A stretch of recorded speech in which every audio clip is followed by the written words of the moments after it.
Hello everyone, very good afternoon to all of you. Welcome to the platform guys. आप सभी का स्वागत है जेआरएफ अड्डा प्लेटफॉर्म पे। मैं आयुषी आज आपके साथ डिस्कस करने वाली हूँ एक बहुत इंपॉर्टेंट सब्जेक्ट पे, एक बहुत इंपॉर्टेंट इशू पे, जो है कि आप मल्टीपल टाइम्स नेट क्लियर कर लेते हो, बार बार नेट हो जाता है, बट जेआरएफ जो आपका ड्रीम है वो आप अचीव नहीं कर पा रहे हो। रिलेटिवली बहुत अच्छा परफॉर्म कर रहे हो, प्रीवियस अटेम्प्ट से इंप्रूव हो रहा है स्कोर, बट वो जेआरएफ तक नहीं जा पा रहे। तो क्या क्या चीजें हैं जो आप गलती करते हो, और जरूर मैं आपके साइड से भी इनपुट्स लेना चाहूंगी कि क्या आपको लगता है कि आपने ये गलती की है या इस वजह से आपका नेट हो जाता है, जेआरएफ नहीं होता है। ये बहुत इंपॉर्टेंट चीज है समझना, और जिस तरीके से हमारा सिलेक्शन क्राइटेरिया है जो बहुत मेजर रोल प्ले करता है, उस चीज को हम समझने वाले हैं। This video is not just about कि मैं आपको ये चीज बता दूंगी कि ये कर लो ये हो जाएगा। इट इज अबाउट कि हम अपनी कमियों को फिगर आउट करें और क्या चीज हम गड़बड़ कर देते हैं जिसकी वजह से इतना अच्छा परफॉर्म करते हुए भी उस लास्ट पॉइंट पे आके हम रह जाते हैं। बहुत बार ऐसी चीजें होगी, ऐसा जरूरी नहीं है कि आप सिर्फ और सिर्फ ये आपकी गलती की वजह से होगा, बहुत सारे और अदर फैक्टर्स भी हैं जिनको एनालाइज करते हुए चलेंगे और इस वीडियो में अच्छे से समझते हुए चलेंगे। और ये वीडियो मैं इसलिए बहुत अच्छे से बना सकती हूँ, बता सकती हूँ आपको इसके बारे में, क्योंकि मैं भी 2 साल पहले इसी फेज में थी कि मेरा यहाँ पे एक सिलेक्शन नहीं हो पा रहा था। जो मैं अचीव करना चाहती थी, जेआरएफ करना चाहती थी, वो नहीं हो पा रहा था। तो कैसे उस चीज को ओवरकम करना है, कैसे उस पॉइंट तक पहुंचना है, वो चीज हमारे लिए बहुत ज्यादा जरूरी हो जाती है।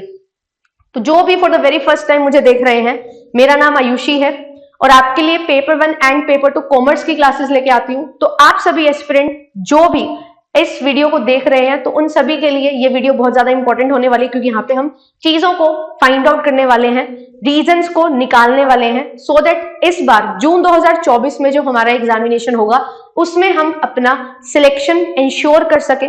और इंश्योर नहीं तो एटलीस्ट इस तरीके से हम पढ़े कि हमारे पास एक वैलिड रीजन हो कि ये सिलेक्शन नहीं हो रहा ना। मैं नहीं बोलूंगी सिर्फ सिलेक्शन हो जाएगा, बट वो नहीं रहेगा, गिल्ट नहीं रहेगा, और ये चीज नहीं रहेगी शायद ये चीज कर ली होती। अपना बेस्ट परफॉर्म करोगे, और बेस्ट परफॉर्म करोगे तो रिजल्ट ऑटोमेटिकली बेस्ट ही होने वाला है। तो एक बार ऑडियो वीडियो कंफर्मेशन दे दो, इज एवरीथिंग फाइन, एंड फटाफट वीडियो को शेयर कर दो सभी एस्पिरेंट के साथ, क्योंकि ये पर्टिकुलर एग्जामिनेशन में 94% बच्चे हैं जो नेट अचीव नहीं कर पाते, और 99% बच्चे ऐसे हैं जो जेआरएफ अचीव नहीं कर पाते। और ये वीडियो उन 5% स्टूडेंट्स के लिए है जो नेट तो कर पा रहे हैं बट जेआरएफ नहीं कर पा रहे हैं। तो उन सभी तक इस वीडियो को जरूर पहुंचा देना है, एंड जेआरएफ अड्डा एप्लीकेशन को डाउनलोड कर लेना है। क्यों? क्योंकि यहाँ पे आपको मिलने वाले हैं रिसोर्सेज, वो रिसोर्सेज जो आपको हेल्प करेंगे आपके एग्जामिनेशन को बूस्ट करने में। Previous year question one of the most important thing जो आपको कवर करनी होती है, और कहीं ना कहीं इसकी कमी आपके लिए सिलेक्शन में बाधा है जो बन जाती है। तो 2018 से लेके 2023 तक के प्रीवियस ईयर क्वेश्चंस आपको यहाँ पे मिल जाते हैं, क्लासेस आपको मिल जाती हैं, क्विजेस मिल जाती हैं, फ्री टेस्ट आपको मिल जाते हैं, mock test all India level पे कंडक्ट होते हैं। ये सारी चीजें आपको मिल जाती हैं एप्लीकेशन। एंड गाइस, आपके लिए दिसंबर के लिए जो बैचेस हैं वो स्टार्ट हो रहे हैं।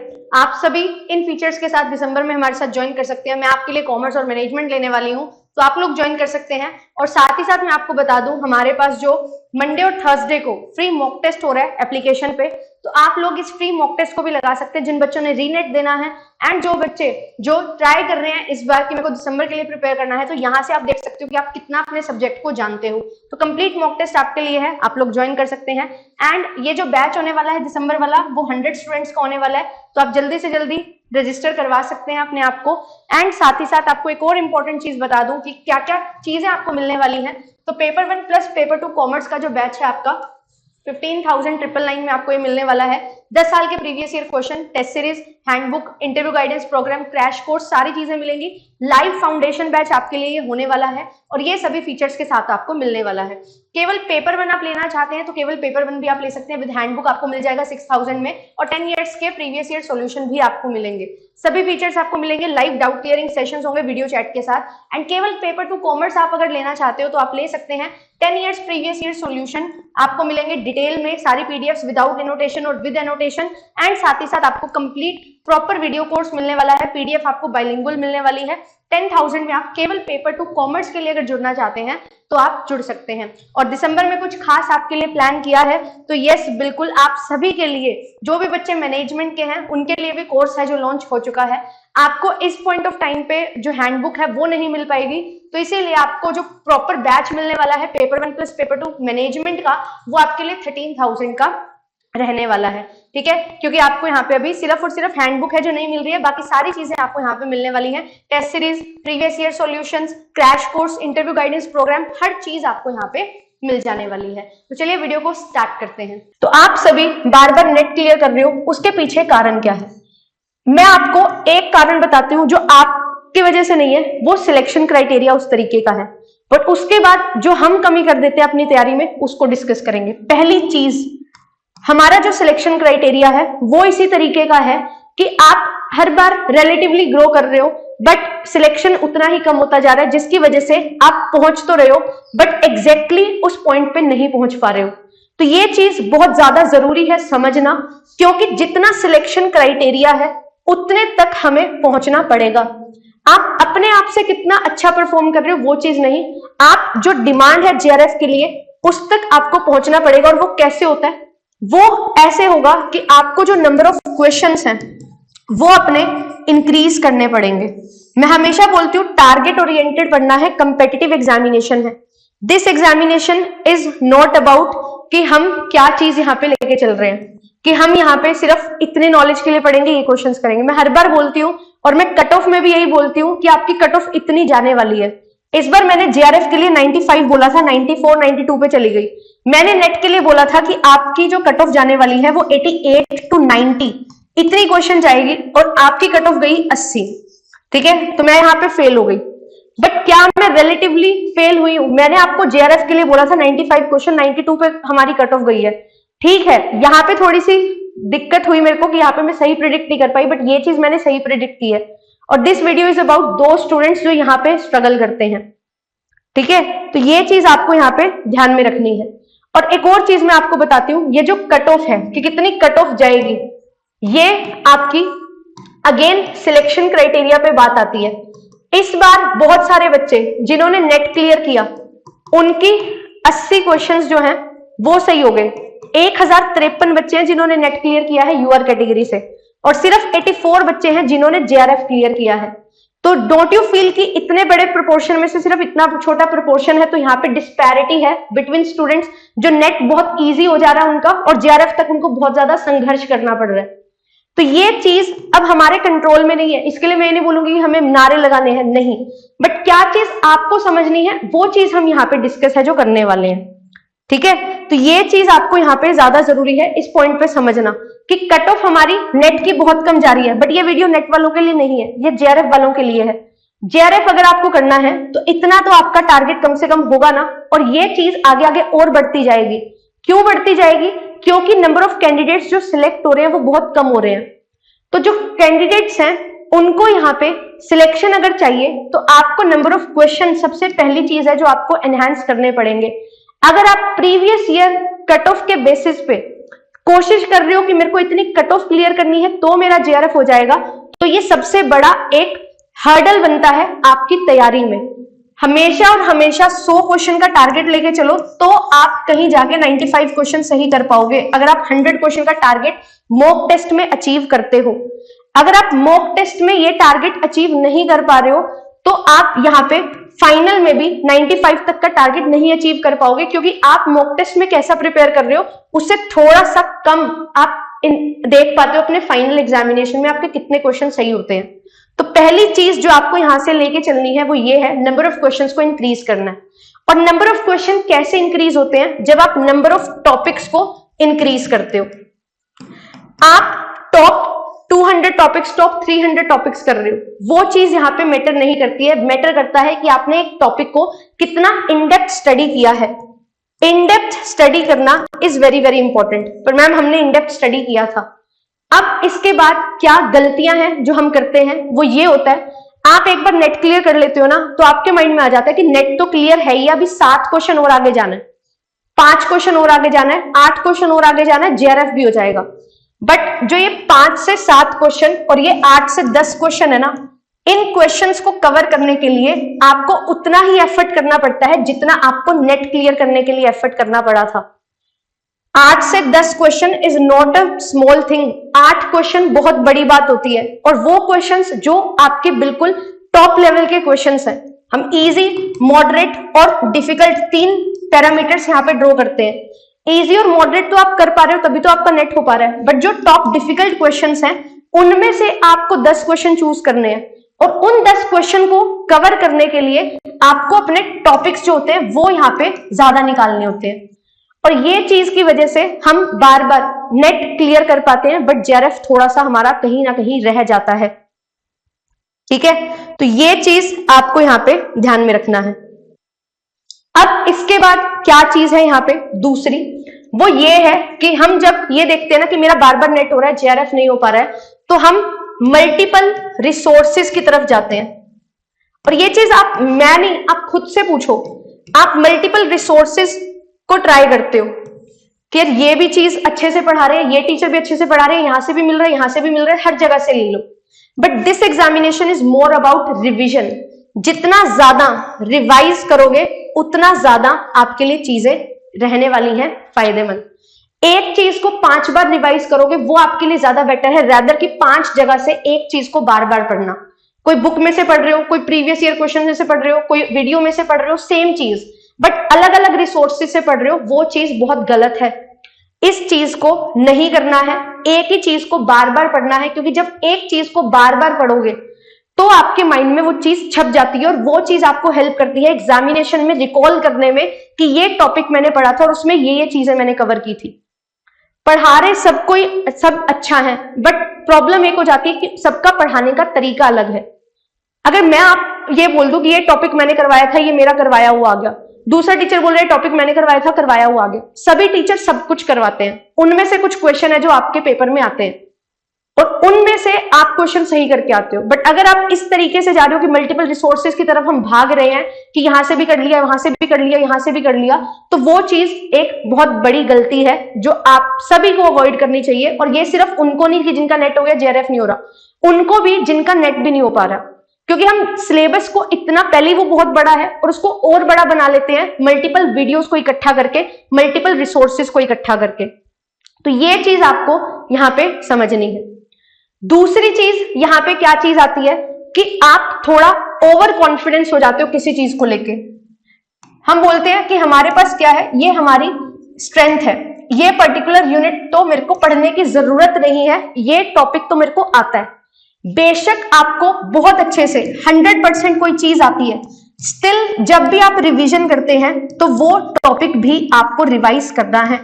जो भी आप 3 दिन में कर रहे हो, 1 वीक में कर रहे हो, जितना भी आपने पढ़ा है, बेशक आपने कोई चीज को नहीं पढ़ा क्योंकि वो आपको आती है, बट उसको रिवीजन में जरूर लेके आना है। अगर आप रिवाइज नहीं करोगे तो वो चीज आप भूल जाओगे। तो ये चीज आपको करनी है। और अंडर कॉन्फिडेंट होना भी यहाँ पे बहुत बड़ी दिक्कत है। कुछ बच्चे ऐसे करते हैं कि मेरे को ये टॉपिक आता ही नहीं, लेट अस सपोज पेपर 1 में मेरे को मैथ्स नहीं समझ आ रही, और इस चक्कर में वो मैथ्स को कभी ट्राई ही नहीं करते हैं, और जैसे ही मैथ्स का क्वेश्चन आता है वो थोड़ा डर जाते हैं। तो वो चीज, अंडर कॉन्फिडेंस होना, ये चीज भी आपको आगे बढ़ने से रोकती है, जिसकी वजह से आप इस टॉपिक को कभी टच ही नहीं कर पाते हो। और अगर आपको जेआरएफ करना है तो ये चीज मैं आपको 100% श्योरिटी से बोल सकती हूँ, 10 की 10 यूनिट पेपर 1 में भी और 10 की 10 यूनिट पेपर 2 में भी, दोनों में करनी ही करनी है। अगर आप कोई भी यूनिट को पूरा स्किप कर रहे हो तो आप वहां पे सारे के सारे नंबर छोड़ रहे हो, और बहुत ज्यादा आपको कॉन्फिडेंस की कमी हो जाती है वहां पे, क्योंकि पेपर में तो क्वेश्चंस आएंगे। उस यूनिट से 9 क्वेश्चन आए या उस यूनिट से 11 क्वेश्चन आए, 5 क्वेश्चन आए, 4 क्वेश्चन आए, 6 क्वेश्चन आए, डजंट मैटर, पर जितने भी क्वेश्चन आएंगे आपने उनको सारा का सारा छोड़ दिया। जो टॉपिक में से आप कुछ क्वेश्चन निकाल सकते थे, यूनिट में से कुछ क्वेश्चन निकाल सकते थे, वो आपने छोड़ दिया। तो ये चीज नहीं करनी है। जितना मर्जी कोई भी आपको बोल दे कि ये यूनिट छोड़ के हो जाएगा, नहीं होएगा, तो वो चीज नहीं है। बट हाँ, एक चीज यहाँ पे ध्यान में रखनी है, अगर आप एक यूनिट में बार बार टाइम दे रहे हो बट वो आपको रिटर्न नहीं दे रही, मान लो मैं मैथ्स को कोशिश कर रही हूँ 2-3 अटेम्प्ट से और फिर भी मेरे मार्क्स नहीं आ रहे, तो उसको छोड़ के बाकी यूनिट्स पे ज्यादा टाइम देना स्टार्ट करो। बट अगर आप इंप्रूव कर रहे हो तो वो सारी यूनिट कवर करना आपके लिए जरूरी है, क्योंकि जेआरएफ सभी के सभी यूनिट कवर करने से ही होता है। पहले हुआ करता था 18-19 में, 20 में, जहां पे आप यूनिट्स को छोड़ दो, स्किप कर दो, बिल्कुल थोड़ी थोड़ी सी पढ़ लो तो भी चल जाएगा, क्योंकि अब इंटरलिंक करके क्वेश्चन पूछे जाते हैं। और अगर ऐसा आपको लगता है कि नहीं है तो इट मीन्स आप तीसरी गलती भी बहुत बड़ी कर रहे हो, और वो आप प्रीवियस ईयर क्वेश्चंस को अच्छे से एनालाइज नहीं कर रहे हो। प्रीवियस ईयर पेपर्स को एनालाइज करना बहुत ज्यादा जरूरी है, और एक जो मेजर गलती निकल के आती है वो होती है प्रीवियस ईयर पेपर्स को याद किया जाता है, उनके आंसर्स को लर्न कर लेते हैं हम, तो प्रीवियस ईयर क्वेश्चन तो सारे सही हो जाते हैं, मॉक टेस्ट में क्वेश्चन सही नहीं हो पाते, पेपर में क्वेश्चन सही नहीं हो पाते। प्रीवियस ईयर सारे लगाए थे, मॉक टेस्ट भी अटेम्प्ट किए थे, बट पेपर में आंसर नहीं आ, पेपर में रिजल्ट उतना नहीं आ रहा। क्यों? क्योंकि आप यहां पे ये चीज कर रहे हो, और बिलीव इट और नॉट, ये चीज आप खुद अपने आप से पूछो, आपको खुद पता लगेगी कि आप प्रीवियस ईयर क्वेश्चन को किस तरीके से करते हो। तरीका भी मैटर करता है प्रीवियस ईयर क्वेश्चन का। Previous year question revision phase में बहुत ज्यादा हेल्प करते हैं। कुछ बच्चे बोलते हैं हमने 1-2 महीने पढ़ा और प्रीवियस ईयर क्वेश्चन के बेसिस पे हमारा पेपर निकल गया, तो उन्होंने सारी चीजें पहले कर रखी है। प्रीवियस ईयर पेपर उनके लिए क्यों ज्यादा फायदेमंद होते हैं? कोर उनका सही है, बिल्कुल क्लियर है, अच्छे से कंसेप्ट क्लियर है, बट रिवीजन के टाइम पे प्रीवियस ईयर पेपर्स में उनको क्या चीज मिलती है कि कैसा पैटर्न है, उससे वो अवेयर हो जाते हैं। वो लेंदी क्वेश्चंस जो हमारे बन रहे होते हैं उससे वो अवेयर हो जाते हैं, और जो लेंदी क्वेश्चंस आपने एक बार हैबिट डाल ली पढ़ने की और उनको फिर टाइमली आप सोल्व करना सीख गए, तो बहुत कुछ आपको यहाँ पे हेल्प होती है। Previous year papers only solution नहीं है, बट बहुत वेटेज रखते हैं और हमेशा रखते हैं। कोई भी कॉम्पिटिटिव एग्जामिनेशन में अगर आप प्रीवियस ईयर क्वेश्चन नहीं कर रहे हो तो आप वहां पे सिलेक्शन नहीं ले पाओगे, क्योंकि आप अवेयर नहीं होंगे उस डिमांड से जो आपसे की जा रही है और जिस टाइप के क्वेश्चन आपको सॉल्व करने हैं। तो ये चीज भी हमारे लिए जरूरी है।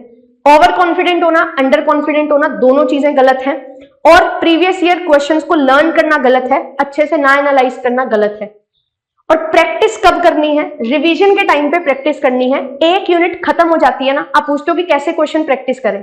यूनिट जब चल रही है, यूनिट वाइज आप क्वेश्चन कर रहे हो, टॉपिक वाइज क्वेश्चन कर रहे हो, मिक्स एमसीक्यूज कर रहे हो, बट प्रीवियस ईयर क्वेश्चन अगर आपको देखना है कि मेरे को कितनी यूनिट अच्छे से समझ आई है, पूरी यूनिट कवर करने के बाद एक दिन में पूरा का पूरा जितने भी पेपर्स आपके पास है ना, मैं आपको सजेस्ट करती हूँ पेपर 2 में 2018 से लेके 23 तक के क्वेश्चन एटलीस्ट लगाओ, क्योंकि पेपर 2 के क्वेश्चन कम होते हैं, और वो यूनिट वाइज क्वेश्चन बाइफरकेट करके एक दिन में सारे क्वेश्चन निकाल लो।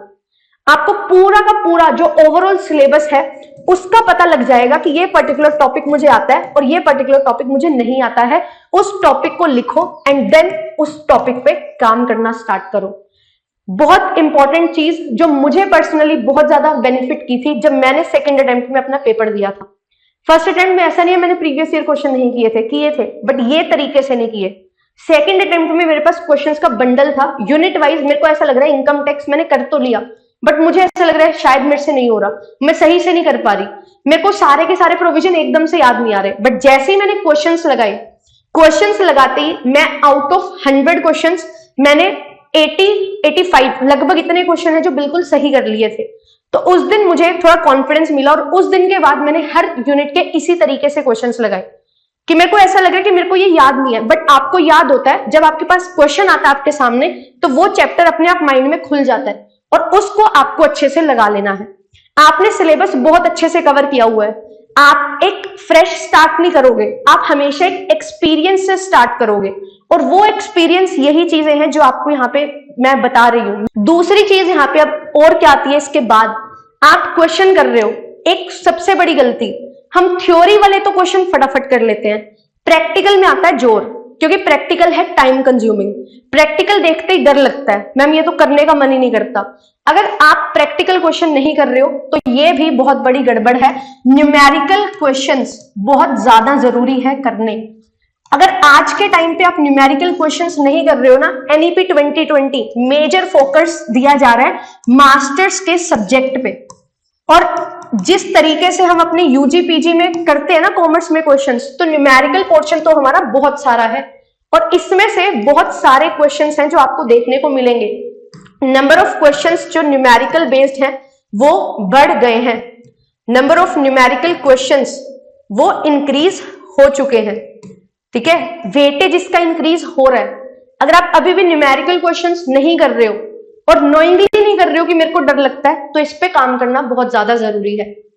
टाइम लगेगा, टाइम अच्छा खासा लगेगा, बट एक बार टाइम लगा लिया ना, उसके बाद ये आपकी स्ट्रेंथ बन जाएगी और ये आपको हेल्प करेगा जेआरएफ क्रैक करने में। मैंने एक वीडियो बनाई थी जिसमें मैंने बोला था कौन से यूनिट ने मुझे हेल्प किया जेआरएफ क्रैक करने में। वो सारी न्यूमेरिकल पोर्शन वाली थी, accounting, finance, economics, stats, taxation. क्योंकि यहाँ पे आप अगर न्यूमेरिकल पोर्शन देख लेते हो, न्यूमेरिकल में जो थ्योरी आपसे पूछी जाती है ना न्यूमेरिकल से रिलेटेड, वो भी आप बहुत अच्छे से कर लेते हो। और ये 5 की 5 ऐसी यूनिट्स हैं जहां पे न्यूमेरिकल पोर्शन भर भर के पूछा जाता है, जहां पे जो ग्राफ्स हैं, शेड्यूल्स हैं, वो बहुत ज्यादा बनते हैं।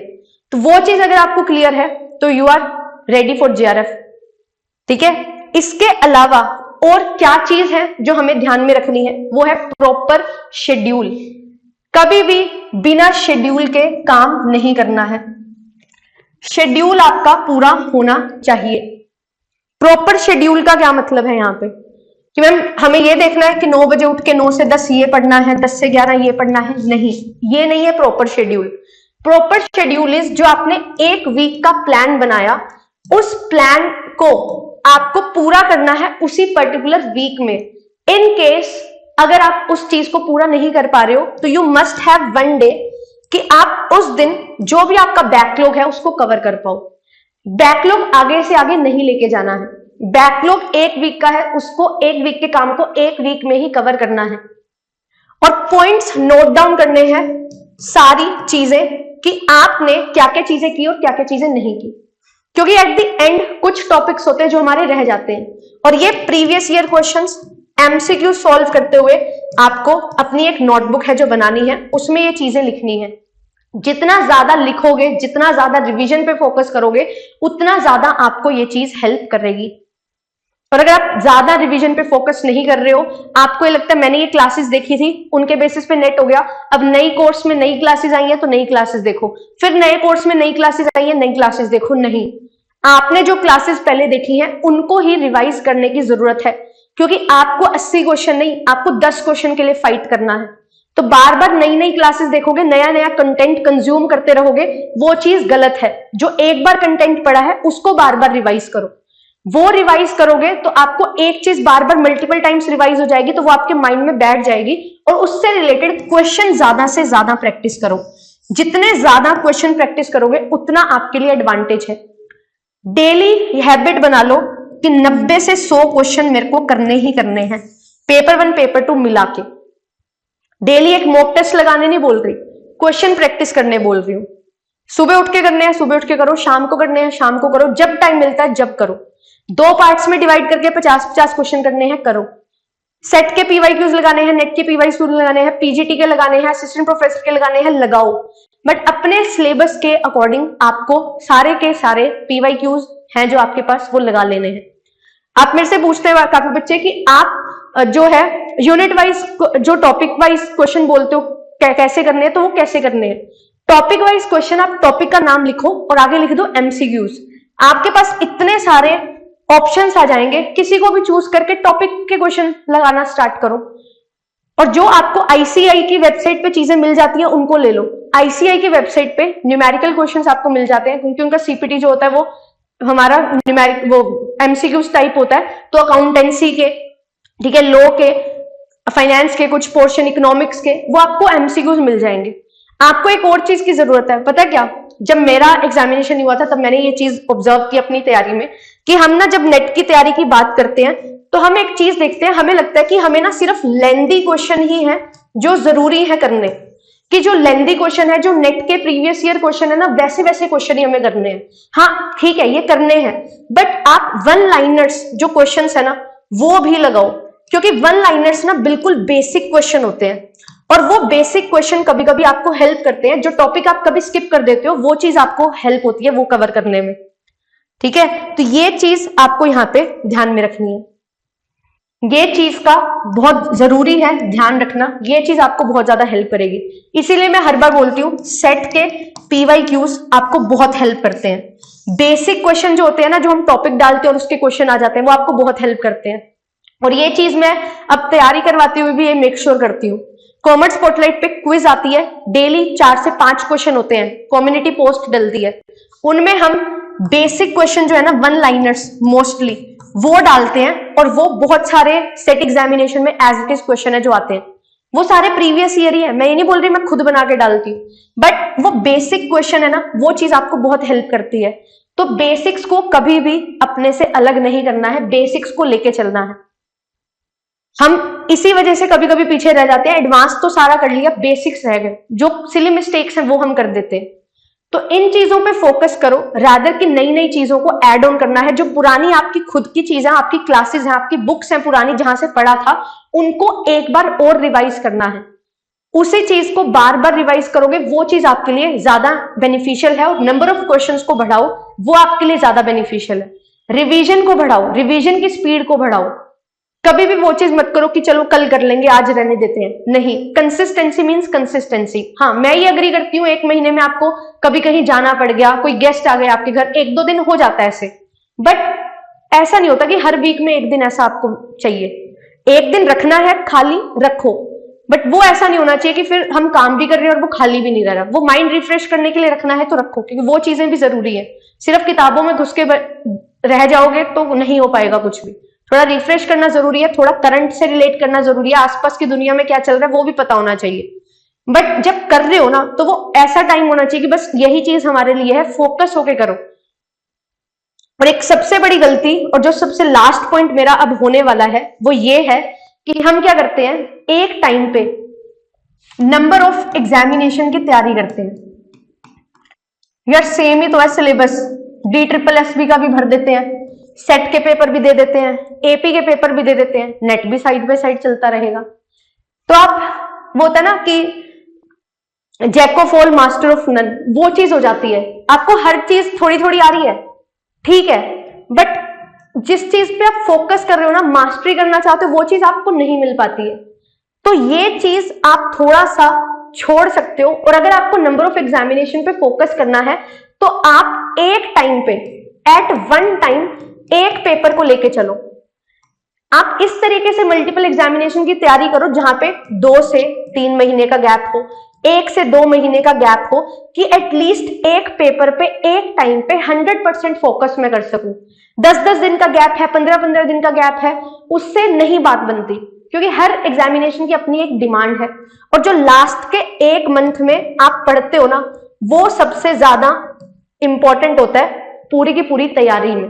क्योंकि इस पॉइंट ऑफ टाइम पे आपको हर चीज बहुत जल्दी ग्रास्प हो जाती है, हर चीज बहुत जल्दी लर्न हो जाती है, क्योंकि आपको पता है 1 महीने के बाद मेरा पेपर है और मुझे वो चीज अपने सिलेक्शन के लिए चाहिए। तो ये चीज आपके लिए बहुत ज्यादा इंपॉर्टेंट होती है। मल्टीपल एग्जामिनेशन देने हैं 2, मैं नहीं रोकती, क्योंकि हमारे पास इतना समय नहीं होता बहुत सारे बच्चों के पास कि वो सिर्फ एलिजिबिलिटी टेस्ट के पीछे रहें। बट एक एग्जामिनेशन पे एक टाइम पे फोकस जरूर होना चाहिए, ये सबसे बड़ा पॉइंट है। और मेजॉरिटी ऑफ स्टूडेंट्स ये चीज करते हैं। मेरे साथ भी ये चीज हुई थी, मेरे को भी एक टाइम पे लगा था कि अब मास्टर्स भी हो जा रही है तो अब क्या, मतलब नेट से तो नहीं होगा कुछ।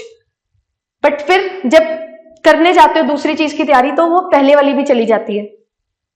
तो वो चीज पे आपको ध्यान रखना है। हॉबी के लिए कुछ करना चाहते हो, फॉर एग्जाम्पल रिसर्च, अब JRF करना है तो रिसर्च प्रपोजल बनाना पड़ेगा, तो उसको अपने डेली रूटीन में ले आओ कि मेरे को आधा 1 घंटा इस पे सर्च करना है, ये रीडिंग करनी है। वो रीडिंग आपको हेल्प करेगी रीडिंग कॉम्प्रीहेंशन वाले क्वेश्चन को सॉल्व करने में, कंसंट्रेशन बनाने में, कॉम्प्रीहेंड वे में रीड करने में। तो काम वो करो जो आपको हेल्प करेगा और काम करने में, ना कि दूसरी चीज से बिल्कुल अलग लेके चला जाएगा, वो चीज नहीं करनी है। ये चीजें ध्यान में रखो, और यही चीजें आपको अल्टीमेटली हेल्प करेंगी आपका सिलेक्शन दिलाने में। आपको एक लॉन्ग जंप है जो लेनी पड़ेगी। अगर आप लेट से इस बार 80 क्वेश्चन में आपका नेट हो गया, ठीक है, बट JRF के लिए कितने चाहिए थे? JRF के लिए तो 92 क्वेश्चन चाहिए थे। तो आप कितनी दूर हो? अभी 12 क्वेश्चन दूर हो। और नेक्स्ट टाइम पे ये डिफरेंस और बढ़ सकता है, क्योंकि ये 12 क्वेश्चन का डिफरेंस इससे ज्यादा डिफरेंस कभी आया नहीं है। ये जो डिफरेंस है ना नेट और जेआरएफ का, ये बढ़ता जा रहा है। पहले इतना डिफरेंस नहीं था। जब मैंने 2021 में पेपर दिया था, मेरे 82 क्वेश्चन सही थे, मेरा नेट नहीं हुआ था। और जेआरएफ की क्या 92 गई थी तब। अगर 92 गई थी तो यहाँ पे नेट और जेआरएफ की जो कट ऑफ का जो फासला था वो बहुत कम था। 8 क्वेश्चन का था, 9 क्वेश्चन का था, ये 12 क्वेश्चन है। 6 नंबर बहुत बड़ी बात होती है, ठीक है। तो ये चीज आपको ध्यान में रखनी है। एक लॉन्ग जंप लेनी है, शॉर्ट जंप से कुछ नहीं होगा, क्योंकि सिलेक्शन क्राइटेरिया इस तरीके से बढ़ता जा रहा है। आप खुद एक चीज देखो, यहाँ पे इतना कट ऑफ का डिफरेंस कभी भी नहीं था। ये चीज तो आप खुद भी एनालाइज कर सकते हो, ठीक है। और अभी परसेंटेज में हमारे पास डेटा है, हमें ये चीज बहुत अच्छे से चीजें समझ आ जाएंगी, ठीक है। तो ये था आज के सेशन में, मैंने ये चीज बतानी थी। आई होप कि मैं अपनी बात जो है वो बिल्कुल अच्छे से कन्वे कर पाई हूँ। मैं चाहती थी आप भी अपने इनपुट्स दो, ठीक है, क्योंकि वन वे नहीं 2 वे चीजें चलेंगी। आप खुद अपनी कमियों पे जब काम करोगे तो बहुत ज्यादा अच्छे से चीजें हैं जो हो पाएंगी, क्योंकि सबसे ज्यादा हम अपने आप को जानते हैं, कोई और हमें नहीं जान पाता। मैंने ये चीजें बताई, मेरे एक्सपीरियंस पे बेस्ड थी, जो चीजें मुझे हेल्प की, जो चीजों पे मैंने काम किया। आपकी सिचुएशन अलग हो सकती है, आपने शायद ये सारी चीजें की हैं, स्टिल कुछ नहीं हो रहा, तो उसका अब आप क्या कर सकते हो। अगर आप किसी और से गाइडेंस लेते हो तो वो चीज आपके लिए हेल्पफुल है। अगर आप खुद समझते हो क्या गलती मैंने की है, वो आपको पता है, तो आप उस पर काम करो। तो ये चीज आपको देखनी पड़ेगी। पेपर का लेवल हर बार डिफिकल्ट होता जाएगा। लेवल क्यों डिफिकल्ट होता जाएगा? क्योंकि नंबर ऑफ सिलेक्शन हमेशा ही कम होते जाएंगे, ठीक है। क्योंकि बहुत सारे लोग हैं जब इस एग्जामिनेशन को दे रहे हैं, क्योंकि जब बहुत सारे लोग देते हैं तो इसका मतलब ये नहीं है 6% का मतलब है तो बहुत सारे सिलेक्शन होंगे, ठीक है। हाँ ठीक है, 6% क्राइटेरिया फॉलो किया जाता है, बट आप ये देखो ना, डिस्पैरिटी आती है रिजर्व कैटेगरीज और अनरिजर्व कैटेगरीज में कैंडिडेट्स के बीच। अगर आप 1053 नेट दे रहे हो, सिर्फ 84 जेआरएफ दे रहे हो, इट इज नॉट करेक्ट, ठीक है। और ये अनफेयर भी है किसी ना किसी पॉइंट पे, बट ठीक है, we can't say anything, but what we can do is कि हम अपनी सिलेक्शन की तैयारी जो है वो उसको अच्छे से कर सकते हैं। तो उस चीज पे आप फोकस करो, अपनी गलतियां पहचानो, जानो, एंड उन पे काम करते हुए अपना सिलेक्शन इंश्योर करो। 10 क्वेश्चन की फाइट बहुत बड़ी फाइट होती है, it is not a joke. तो ये चीज अगर हमें करनी है तो हमें एक बड़ा लीप है जो लेना पड़ेगा, और वही चीज अल्टीमेटली आपको हेल्प करेगी। तो ये चीज आपको यहां पे ध्यान में रखनी है। आई होप कि this particular session will help you, and जो भी आपके डाउट्स हैं, comment section is always open. जरूर अपने डाउट्स बताना, पूछना। अगर मैं हेल्प कर पाऊंगी तो I will definitely come up with this.